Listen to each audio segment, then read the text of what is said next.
ఇది మేము చేసేది కాదు అది అనేసరికి మనం కూడా కూలైపోతాం, బిజినెస్ బంద్ చేసుకుంటాం. సో నేనేమంటున్నానంటే సక్సెస్ అవ్వాలంటే ముందు ఫెయిల్యూర్ అవ్వాలి. Yes or no?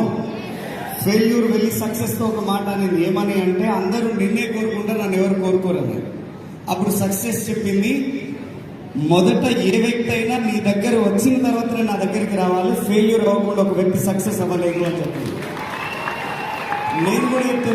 నేను కూడా మీ అందరికి ఒక మాట చెప్తున్నా, సక్సెస్ అవ్వాలంటే కోరిక, తీరిక, ఓపిక ఈ మూడు ఉండాలి. ఏముండాలి? కోరిక, తీరిక, ఓపిక. కోరిక వెస్టీజ్ లో మీరు ఏ లైఫ్ స్టైల్ లీడ్ చేయాలనుకుంటున్నారో ఒక కోరిక కోరుకోవాలి, దాన్ని మీరు విజువలైజ్ చేసుకోవాలి, తీరికగా విజువలైజ్ చేసుకోవాలి. అది వచ్చేంత వరకు ఓపికతో ఉండాలి. అప్పుడే మన జీవితంలో మనం అనుకున్న లైఫ్లోకి వెళ్ళగలం. సో మీ అందరి ఓపికకు ఒకసారి Jordar big round of applause. మీ అందరి ఓపికకు. ఎంతో మంది వెళ్ళిపోతున్నారు. ఎవరిని చెప్పండి, ఎవడైనా ఉండాలి, నేనైతే కూర్చుంటాను, ఓపిక ఉంది కదా.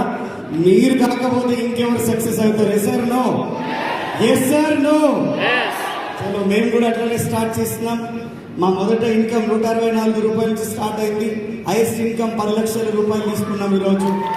దాంతోపాటుగా దాంతోపాటుగా ఒక మంచి విల్లా కొనుక్కున్నాం 2.5 కోట్ల రూపాయలతో. సో దాంతోపాటుగా రేపో మాపో ఇంకొక నెల 2 నెలల్లో భగవంతుడు ఆశీర్వాదం, మా అప్లైన్ల దీవెనలు, విన్నింగ్ టీమ్ అండ్ వెస్టీజ్ ఆశీర్వాదాలతో ఒక బెంచ్ తీసుకోబోతున్నాం. సో బాగుందా బాలేదా? డబ్బులు లేకపోతే ఎవడరా నువ్వు అంటారు, డబ్బులు నుండి మావాడే అంటారు. ఎవడరా అనిపించుకుందామా? మావాడు అనిపించుకుందామా? అలా అనిపించుకోవాలంటే డిసైడ్ అవ్వాల్సింది ఎవరు డిసైడ్ అవ్వాలి? ఎంతమంది డిసైడ్ అవుతున్నారు? ఇంతమంది సప్పుడు వస్తలే, అది నాకు చెవులు. So I wish you all the best. God bless you. Thank you very much. Thank you doctor.